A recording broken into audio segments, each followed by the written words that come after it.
जय हिंद।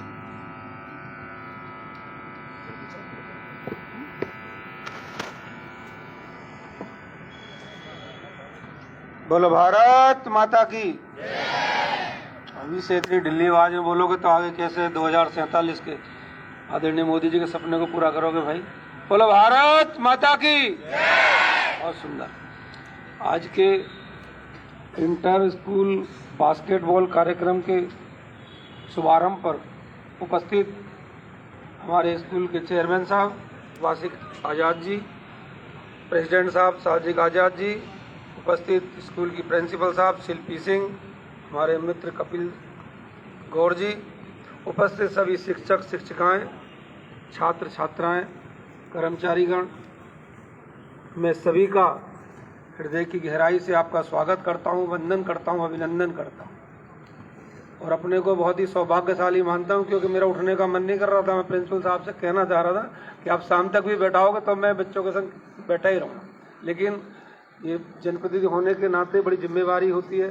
पूरे दिन के कार्यक्रम हैं और ये कार्यक्रम में तो माननीय अध्यक्ष जी को आना था, लेकिन वो कहीं व्यस्त थे तो उन्होंने कहा कि भाई मेरी उपस्थिति में आपको वहाँ जाना पड़ेगा। तो जितने भी कार्यक्रम हैं उनमें से मैं 10 मिनट निकाल के टाइम निकाल के आपके स्कूल में मैं कहा बच्चों के प्रोग्राम में जाऊँगा जरूर। बड़ा ही अच्छा लगा। देखो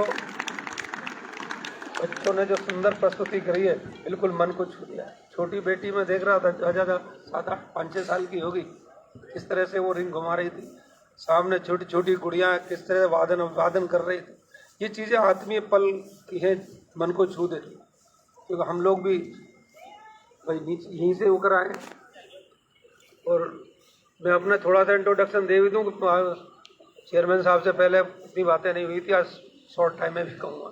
मैं यहीं खुर्जा पढ़ा हूँ चेयरमैन साहब, और जेएस इंटर कॉलेज में 10वीं मैंने करी, उससे पहले आंचरू पढ़ा।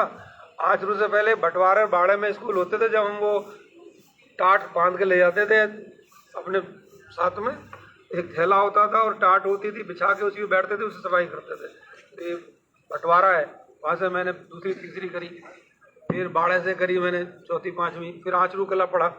आंचरू कला पढ़ा तो मैं मतलब बताना चाहता हूँ वहाँ भी उस समय भी हम लोग बेशक ही चाहे संसाधन कम थे, लेकिन जो पढ़ाई की गुणवत्ता थी हमारी बहुत अच्छी थी। चाहे हम पे जाने के लिए साइकिल नहीं थी, पैदल जाते थे। आप मानोगे जब मेरा जेएस इंटर कॉलेज में एडमिशन हुआ तब मैं अपने गांव से वहाँ तक पैदल जाता, 7-8 किलोमीटर आना और जाना, लेकिन स्कूल टाइम से जाना, टाइम से पहुँचना। और अब 1986 का मैं 10th क्लास का जिला बुलंदशहर का टॉपर रहा। आज बस मन में था आपको बता दिया। तो देखो जब से सरकार बनी है वो खेल के बारे में दिन प्रतिदिन ध्यान देती है। खेलो इंडिया जीतेगा इंडिया, और आज खेल जगत ने पूरे विश्व को हिला के रख दिया। चाहे ओलंपिक हो, चाहे अपने ब्लॉक वाले हों, ब्लॉक से लेके क्षेत्र के, जिले के, प्रदेश के और प्रदेशवाद देश के, आज खेल की पहली 2014 से पहले और 2000 के बाद खेलों में एक अभूतपूर्व बदलाव देखने को मिला। सरकार भी, चाहे वो स्टेडियम हो, चाहे वहाँ पे कॉर्पोरेट बिछाने हो, चाहे खिलाड़ियों के लिए जो भी सुविधा हो, और खिलाड़ी अगर कोई जीत के आता है तो मैं समझता हूँ उसके सम्मान में चाहे देश के आदरणीय प्रधानमंत्री जी हों, चाहे माननीय मुख्यमंत्री जी हों, चाहे हम लोग जैसे भी छोटे स्तर के कार्यकर्ता हैं, सब लोग आंखें बिछा देते हैं। माननीय प्रधानमंत्री जी आपने देखा खेल देखने के लिए स्वयं पहुँचे। हार जीत तो खेल के दो पहलू है, लगे रहते हैं, इसमें कोई वो नहीं है, कभी कोई हारेगा कभी जीतेगा, उसमें कोई नहीं है, लेकिन बहुत बेहतरीन प्रदर्शन हमारे खिलाड़ियों ने करा। खेल जगत में आज इतनी उम्मीदें हैं, इतने, अगर आप खेल को अच्छी तरह से खेलते हैं, उसको अपना खेल बनाते हैं कि मेरी ज़िंदगी का हिस्सा बनेगा, तो बहुत आगे बढ़ सकते हैं। खेल खेलने से जहाँ अपना नाम होता है, अपने परिवार का नाम होता है, परिवार के साथ साथ गांव का भी नाम होता है, जिले का भी नाम होता है, देश का, प्रदेश का होता है। और जब स्वर्ण पदक आप जीत के लाते हो तो जो अपना देश का खजाना उसका भरने का भी काम करते हो। अभी पीछे हम रोज अखबार पढ़ते थे, जब से अपना गेम चले हैं, रोज कोई ना आज वहाँ स्वर्ण पदक, आज वहाँ स्वर्ण पदक, मतलब हमारे देश के खिलाड़ियों ने स्वर्ण पदकों की एक वो लगा दिए, एक पे एक पदक ला कर रख दिया। तो बहुत भूमिका है खेल की देश को आगे बढ़ाने में, अपनी अर्थव्यवस्था को आगे बढ़ाने में।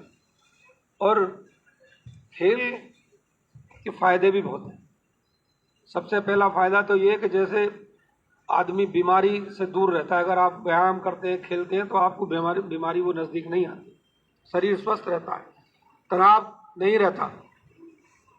बहुत से बच्चे अवसाद में डूब जाते हैं, वो खेलने से नहीं होते। तो शरीर का फायदा, पैसे का फायदा, बीमार नहीं रहोगे तो पैसे बचेंगे। तन मन सबको स्वस्थ करने के लिए खेल से बढ़िया कोई भी खेल नहीं है। बस मैं तो अपना सभी खिलाड़ियों को, जो यहाँ इंटर स्कूल की टीमें हैं, 12-13 स्कूलों से आई हैं, उन्हें अपनी शुभकामनाएं, बधाई देता हूं कि आप इसी तरह से खेलते रहें, आगे बढ़ते रहें और मुझे भी यहाँ आने का मौका मिलता रहे। बहुत बहुत धन्यवाद और आभार।